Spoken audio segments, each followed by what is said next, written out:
Story 1. When I was pregnant, I was grocery shopping and reached up to get something. Some lady said, "If you reach up, the umbilical cord will wrap around the baby's neck." What? Story 2. Because it's natural doesn't mean it is safe or healthy. Lady, please don't accidentally eat the wrong type of wild mushrooms. Drinking an ancient herbal supplement can actually harm the liver, kidneys, etc. Story 3. Some South Koreans still believe that sleeping in a closed room with an electric fan on could kill you. There's absolutely no science behind it, but they take it very seriously. Story 4. I saw someone on a subreddit about cats whose landlord wanted her to get rid of her cat because it's black. I can't believe people still think like this to this extent. Unreal. Story 5. Sleeping with a fan on all night. I've done it every single night for over 30 years, and you will not die from leaving your fan blowing on you overnight. It is totally insane that people think it's dangerous to do this. Story 6. Almost all advice regarding pregnancy has changed in the last generation because of new research. This phenomenon was a daily annoying occurrence when I was pregnant, and my female coworkers in the 40 to 60-ish age range would badger me constantly about how I was managing my pregnancy incorrectly. One quick example was their horror when I drank coffee. Story 7. Monosodium glutamate is not bad for you. It actually isn't. It just makes dishes taste much more appetizing and delicious. Estimated time of arrival, generally speaking. Everything in moderation, of course. Too much of anything is harmful. Some people may react to monosodium glutamate differently than most. Story 8. The misconception that not wearing a bra will cause your breasts to become saggy permanently, and that this sagging will worsen with age, needs to be addressed. It is important to understand that every part of your body becomes saggy as you age. So, Mom, it's better to focus on your own body and leave me to make my choices about mine. Story 9. Do any Brits here remember when it seemed like the news was constantly telling us that just about every foodstuff under the sun caused cancer? Other than that, all the others I had in mind have been said already. Not food, but I still get told that keeping my phone in my front pocket will make me infertile. Story 10. Genetically modified organisms, or GMOs, are not mutant demons. These are primarily seeds that have been modified to be able to grow in harsher conditions. For instance, consider the issues with diseased papaya. Genetically modified papayas were engineered to be resistant to the disease that was killing them. This modification allowed farmers to continue to grow their food and income source. GMOs are not harmful. You are not going to be fed food that is genetically modified just for fun. A lot of money goes into research to produce genetically modified products. No one is pouring money into modifying something that doesn't have a clear need for modification. Story 11. Wearing a mask means you breathe in your own viruses and get sick from them. What does that even mean? If it's already in me, how is re-inhaling them going to get me sick? Sometimes, I have had people claim I would suffocate wearing one. Story 12. You have to wash your chicken. No, you don't. That stuff on there is fat, not some kind of mystery gross substance that inexplicably ends up only on chicken. Also, on a related note, eating animal fat doesn't just inherently make you fat. Your body doesn't take animal fat and simply move it to let it sit or whatever.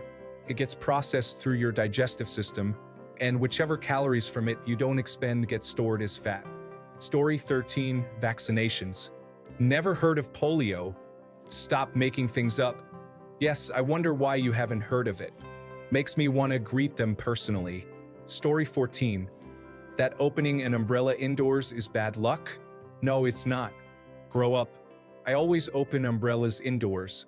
That's the most efficient way for them to dry. Otherwise, they get mildew. It was probably started by big umbrella companies to make umbrellas go mildew, so that people have to constantly buy new umbrellas. Story 15. Using unhealthy ingredients to make healthy foods taste appealing does not negate their health benefits. That's simply not the case. For instance, cooking Brussels sprouts with bacon doesn't cause the vitamins in the sprouts to vanish. It's concerning when adults make poorly judged decisions about their diet, but it's even more troubling when parents adopt this reasoning for their children's meals.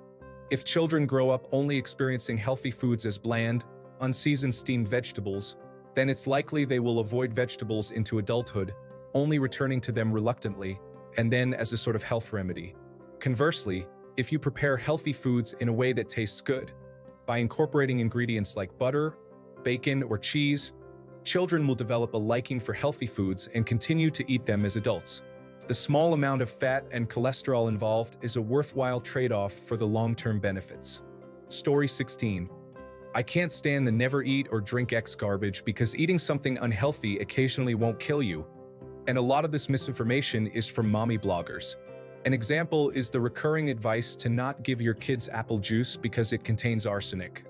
While this is true, it is in parts per million, and it means you would die from water toxicity before being remotely poisoned. Story 17. Expressing discontent and holding negative feelings doesn't benefit anyone, especially not my mental health. People essentially ask you to undermine your own reality in pursuit of a false sense of positivity. For added clarity, sometimes the only individuals around you are those who are irrationally annoyed simply because you're not always happy or calm. That's why I emphasize that venting and achieving a sense of catharsis are necessary actions, because they indeed are. Repressing emotions is extremely detrimental to the psyche and overall health. Stress can legitimately be deadly, particularly when you're unable to release it.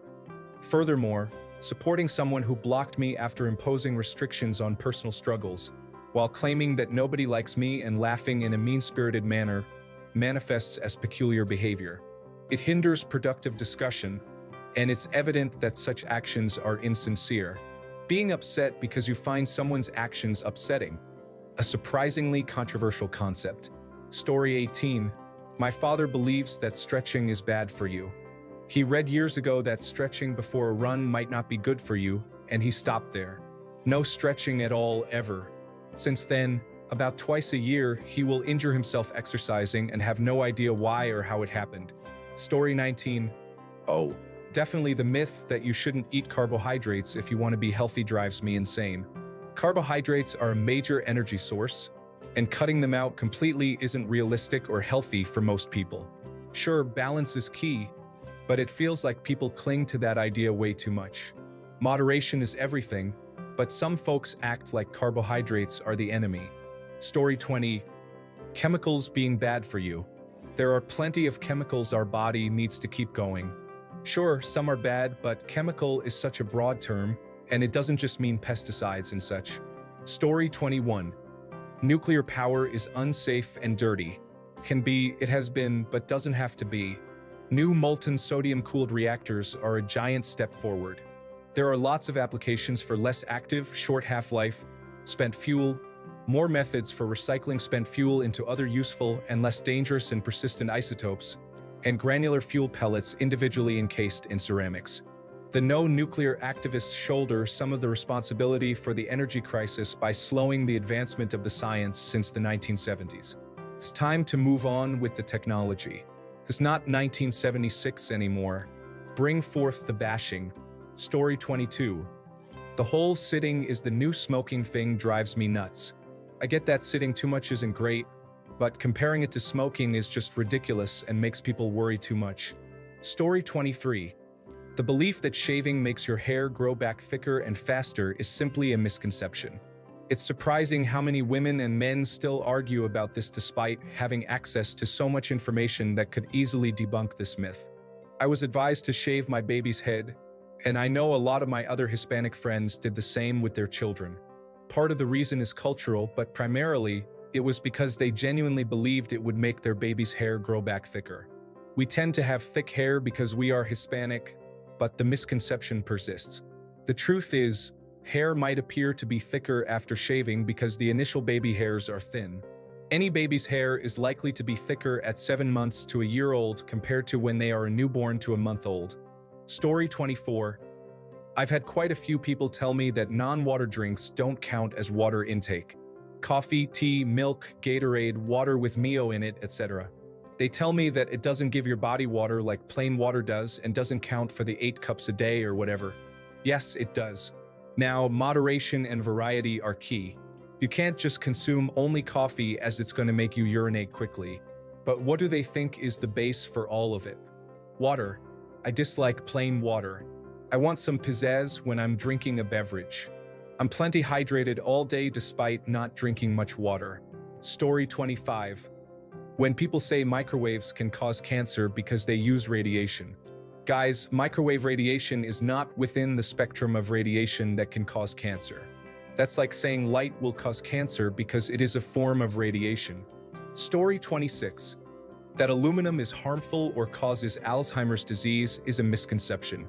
This misconception originally comes from a study that showed a heightened incidence rate of Alzheimer's disease in factory workers who were exposed to aluminum fumes every day for years. However, there is no scientific evidence supporting a causal role of aluminum in Alzheimer's disease.